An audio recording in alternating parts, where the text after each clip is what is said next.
Fala galera, beleza? Espero que todos estejam bem. Quem vos fala aqui é Roque Paulino e hoje eu venho trazer um assunto de interesse, principalmente de quem está pensando em investir lá fora, mais especificamente nos Estados Unidos, e não sabe como, acha que talvez é uma forma muito complicada. Eu vou trazer para você duas opções que são muito simples e podem trazer uma boa rentabilidade para sua carteira. Primeiramente, eu quero só explicar as duas formas mais básicas que tem para você investir nos Estados Unidos. A primeira é você abrindo uma conta numa corretora lá nos Estados Unidos e comprando os ativos que você entende ser bons, diretamente dessa corretora. Lá então você abriu a corretora, você pode comprar Apple, Microsoft, Amazon e por aí vai, tá?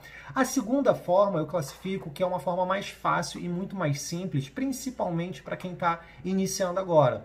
É você se expor aos ativos americanos através dos ETFs, tá? Ou dos ETFs, que nem nós chamamos aqui. O que são ETFs, Rox? Me explica aí rapidinho. ETFs são fundos de investimento que têm por objetivo replicar o resultado de determinado índice. E qual é esse índice que a gente está falando aqui da Bolsa Americana? É o S&P 500, tá? Que é como se fosse o nosso Ibovespa, só que lá eles replicam, eles têm o resultado das 500 maiores empresas lá da Bolsa Americana.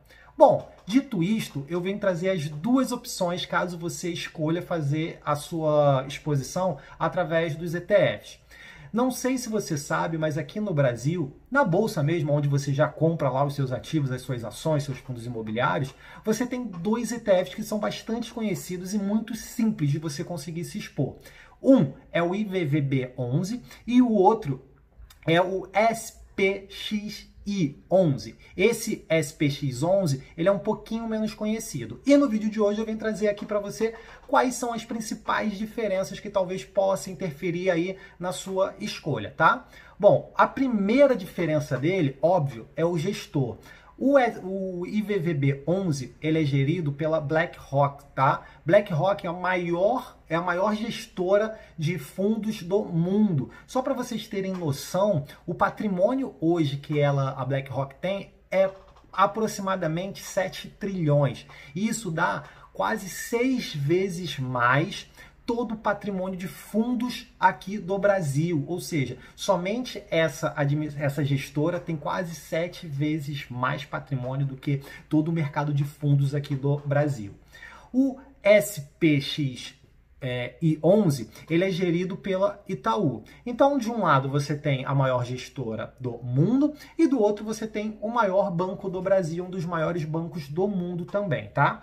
O segundo ponto, a segunda diferença é na taxa de administração. O IVVB11 ele tem uma taxa de administração de 0,24% ao ano. Já o SPXI11 ele tem uma taxa de administração de 0,21% ao ano. Então, relativamente os dois, se a gente for comparar com taxas de administração de fundos de investimento, são taxas relativamente baixas, tá? O índice buscado é o mesmo para os dois, que é o S&P 500, então nesse ponto não tem nenhuma diferença. Tem uma diferença também que é interessante vocês saberem. Esses dois fundos, eles compram cotas de outros fundos americanos que replicam o S&P 500. Caramba, Roque, calma aí. Explica direito porque você já embaralhou tudo. Calma, pessoal, vamos lá. Então, entendam. Nós temos dois ETFs aqui no Brasil, tá? Que são dois fundos de investimento. Um é o IVVB11 e o outro é o SPXI11. Esses dois fundos, esses dois ETFs, eles compram cotas de outros fundos lá dos Estados Unidos que replicam esse índice, o S&P 500, tá? Entendeu? Tá mais claro? Beleza, vamos seguir então. Então, naturalmente, eles compram cotas de outros fundos. Aí tem uma pequena diferença.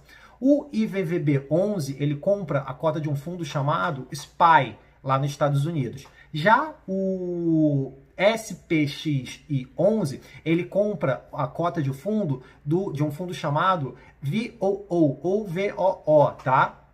Então tem um pouquinho dessa diferença. A composição, pessoal, é basicamente a mesma, já que esses fundos eles têm por objetivo replicar o S&P 500. Então quando a gente vai pegar a composição ali dos dois, a maior parte está alocada em empresas de tecnologia, dá mais de 20%. Depois vem empresas de assistência médica, serviços financeiros, é a terceira maior posição lá do S&P 500 e 10% aproximadamente aí são serviços de comunicação, tá? Então essa daí é uma das principais diferenças. Então quando nós vamos analisar a fundo, os dois ETFs eles têm uma composição parecida. Tem a diferença das administradoras, mas as duas administradoras são administradoras fortes, né? Uma é a maior gestora do mundo, outro dos maiores bancos do mundo. Tem a diferença aí da compra do fundo que cada um investe. Ah, lembrei agora, rapidinho, tá? No IVVB11, ele compra 99,9% de cotas, todo o patrimônio dele é investido 99,9% desse fundo, o SPY. Já o SPX11, SPX11, ele compra 95, tá? Lá na regra do fundo ele pode comprar até 95% de cota do VOO, e esses 5% eles acabam utilizando para outros tipos de ativo, que não sejam necessariamente os ativos compostos lá no S&P 500. Isso dá uma pequena margem para ele acabar alavancando e aproveitando um pouquinho mais as oportunidades do mercado, já que ele pode usar esses 5% do patrimônio dele para essas outras compras, tá? Então, no resumo, pessoal, esses dois ETFs eles não têm tanta diferença. Então, se a gente for analisar em questão de composição de gestão, não tem tanta diferença. Porém, tem uma pequena diferença na taxa, onde o SPX11 ele tem uma taxa 0,03 menor do que o IVVB11 e ele tem esses 5% de, digamos assim, de flexibilidade, onde ele pode utilizar isso como uma estratégia de mercado. Óbvio que não faz tanta diferença no fundo, mas pode dar alguns décimos aí de porcento a mais aí de performance, tá? Então, fica aí a dica para vocês. Se vocês têm a intenção de se expor a ativos americanos, essas duas opções de ETF são ótimas portas de entrada. Eu aconselho muito, não indico, esse vídeo aqui não é indicação, mas eu aconselho para você que está começando agora, tá? Eu acho que pode ser uma excelente porta de entrada até você ganhar maturidade aí nos seus investimentos e futuramente, caso você queira, conseguir escolher os seus ativos aí diretamente, tá? De uma forma mais autônoma, ok? Bom, se vocês gostaram desse vídeo, eu vou deixar aqui as redes sociais onde eu disponibilizo diversos conteúdos, tiro dúvida, interajo com as pessoas em geral aí, tá? Então, se você gostou, vai lá nessas redes sociais aqui, curte lá, tá? Começa a seguir, acompanha também nesses canais e vai divulgando aí para os amigos e pessoas que vocês acham que teriam interesse aí nesse assunto, ok? Grande abraço a todos vocês, até a próxima, pessoal!